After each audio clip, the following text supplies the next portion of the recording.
Bueno, gracias. Con un tal profesor Mariño. No, no se preocupe, doña Hilda. Nada, que se comunica conmigo. Y hablamos, ¿le parece? Me estoy vistiendo. Ay, muchacho, por Dios. What is up, Internet? Here we go again sa Nickplex! Nagsisimula ang pelikula sa pag-uusap ni Lina at ng kanyang inang si Hilda kung saan gusto nang huminto ni Lina sa pag-aaral para magtrabaho, pero pinayuhan siya ni Hilda na huwag sumuko dahil edukasyon ang susi sa mas magandang kinabukasan. Samantala, ang kuya niyang si Baren ay tahimik lang na nag-aalmusal at walang pakialam sa usapan. Pagkatapos ng klase, sinamahan ni Lina ang kaibigan niyang si Jessica na naghihintay ng padala mula sa trabaho nito. Malaki ang kinikita ni Jessica dahil sumasama siya sa mga mayayamang lalaking konektado sa sindikato. Dahil sa nakikita niyang marangyang pamumuhay ng kaibigan, naengganyo rin si Lina na pasukin ang ganoong trabaho. Pero sinabi ni Jessica na hindi pa siya pasado sa pamantayan ng mga kliyente dahil maliit pa ang kanyang dibdib. Nangako itong ipakikilala siya sa isang kilalang boss na kayang magbayad para sa pagpapalaki ng kanyang dibdib bilang paghahanda sa trabaho. Pag-uwi ni Lina, nadatnan niya ang nobyo niyang si Alberto na naghihintay sa labas. Hindi nito gusto ang pakikipagkaibigan ni Lina kay Jessica dahil alam niyang mapanganib ang mundong ginagalawan nito. Sinubukan pa siyang yayain ni Alberto na mag-date pero tinanggihan siya ni Lina. Kinabukasan, isinama siya ni Jessica para ipakilala sa boss na matagal na nitong kinakausap.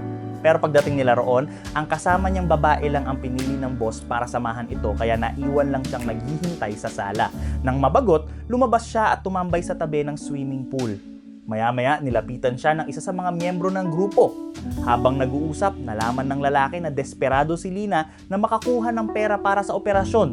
Dahil dito, inalok siya ng lalaki ng madaling pagkakakitaan kapalit ng pagsama rito. Nang matapos ang kanilang pinag-usapan, hiningi ni Lina ang ipinangakong bayad. Pero, imbes na bayaran siya, ipinatawag pa ng lalaki ang dalawa nitong kasamahan. Samantala, pumunta si Alberto sa bahay ni Lina para hanapin siya. Ang nadatnan niya roon ay ang ina nitong si Hilda na nagsabing lumabas si Lina kasama ang kanyang mga kaibigan. Habang naghihintay sa loob ng bahay, hindi maiwasang mapansin ni Alberto ang kagandahan ni Hilda. Sa kabila ng edad nito, mukha pa rin itong bata at kaakit-akit. Mula noon, hindi na maalis sa isip ni Alberto ang ina ng kanyang nobya. Pag-uwi ni Lina ng gabing iyon, umiiyak siya, ngunit tumangging sabihin sa kanyang ina at kuya kung ano ang nangyari. Nang malaman ito ni Jessica, muli niya itong inalok ng paraan para kumita. Sinabi niyang ipakikilala niya si Lina sa isa pang makapangyarihang boss na kayang magbigay ng malaking halaga para sa operasyon basta samahan lamang niya ito. Tinanggap ni Lina ang alok. At matapos silang magkita ay nakakuha siya ng sapat na pera. Kinabukasan, naghanap sila ni Jessica ng ospital para sa operasyon. Ngunit nang malaman nila ang gastos, kulang pa rin ang perang hawak niya. Matapos magtanong sa iba't ibang klinik, nakahanap din sila ng doktor na pumayag na operahan siya kapalit ng ana-ana. Kalaunan, naisagawa rin ang operasyon at nagbago ang pamumuhay ni Lina. Dahil sa bago niyang mundo, halos hindi na sila nagkikita ni Alberto. Habang lumilipas ang mga araw, madalas na dumalaw si Alberto sa bahay ni Lina, ngunit si Hilda lang ang palagi niyang naaabutan. Habang tumatagal, lalo siyang nahuhulog ang loob sa ina ng kanyang kasintahan. Dahil sa kanyang matatamis na salita at pangaakit, unti-unting bumigay si Hilda. Mula noon, palihim na silang nagkikita sa tuwing may pagkakataon. Isang araw nahuli ni Baren ang kanyang ina at si Alberto na magkasama sa loob ng silid. Sa sobrang galit, muntik na niyang pagbabarilin si Alberto pero agad itong nagsorry. Nang humupa ang kanyang emosyon, naunawaan rin ni Baren kung bakit napunta sa ganoong sitwasyon ang kanyang ina. Nangako siyang ililihim ang lahat at hindi niya ipapaalam kay Lina ang kanyang nasaksihan. Makalipas ang ilang panahon, nakilala ni Lina si Marshall, isang napakayamang boss ng sindikato. Hindi nagtagal, nahulog ang loob nito kay Lina at agad siyang inalok ng kasal. Kahit wala siyang tunay na nararamdaman para rito, tinanggap niya ang alok dahil iyon ang pinakamabilis na paraan para matupad ang pangarap niyang yumaman. Pagkatapos nilang ikasal, biglang nagbago ang buhay ni Lina. Mula sa simpleng pamumuhay, napasok siya sa mundo ng karangyaan at kasaganaan. Ngunit hindi nagtagal ang kanyang kasiyahan. Isang malungkot na balita ang dumating sa kanilang pamilya. Napatay si Baren sa engkwentro sa pulisya matapos masangkot sa isang pagnanakaw at habulan. Bilang huling pamamaalam, inilibing siya kasama ang motorsiklong regalo noon ni Lina. Samantala nagsimula namang magduda si Marshall tungkol sa nakaraan ni Lina at kay Alberto. Inutusan niya ang kanyang mga tauhan na imbestigahan ang dalawa. Sa halip, iba ang kanilang natuklasan. Nakunan nila ng larawan si Alberto habang magkasama at naghahalikan sila ni Hilda sa harap ng bahay nito. Agad nila itong iniulat kay Marshall at ipinaalam na ang kasintahan pala ni Alberto ay ang ina ni Lina. Dahil dito nabunutan ng tinik si Marshall at tuluyan nang nawala ang kanyang pagdududa.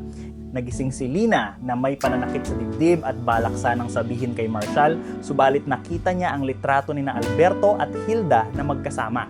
Agad siyang umuwi upang komprontahin ang dalawa. Doon niya nalaman ang buong katotohanan tungkol sa relasyon ng kanyang nobyo at ng sarili niyang ina. Sa unang pagkakataon, naranasan niya ang matinding selos at pagkabigo. Habang sinusubukan niyang ayusin ang lahat, isa pang masakit na katotohanan ang lumabas. Ang doktor na nagsagawa ng kanyang operasyon noon ay isa palang peking espesyalista.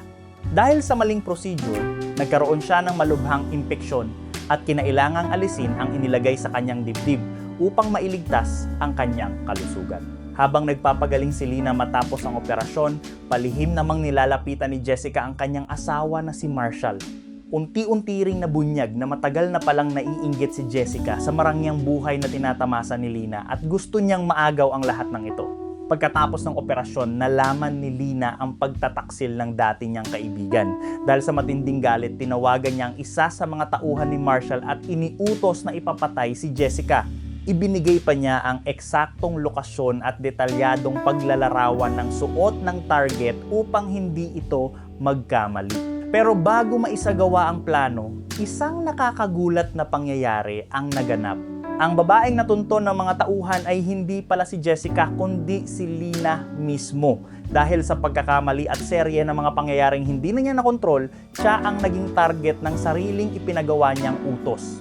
Kaya ang lesson natin ngayon, huwag masyadong magpasilaw sa pera dahil baka sa halip na yumaman, problema lang ang mapala. Piliin ng mabuti ang mga taong pinagkakatiwalaan dahil minsan, ang pinakamalaking trader ay nasa tabi mo lang. Kung may natutunan or na-enjoy kayo sa recap na to, mag-comment kayo ha, paki-like na rin ang video at mag-subscribe. Thank you guys for watching!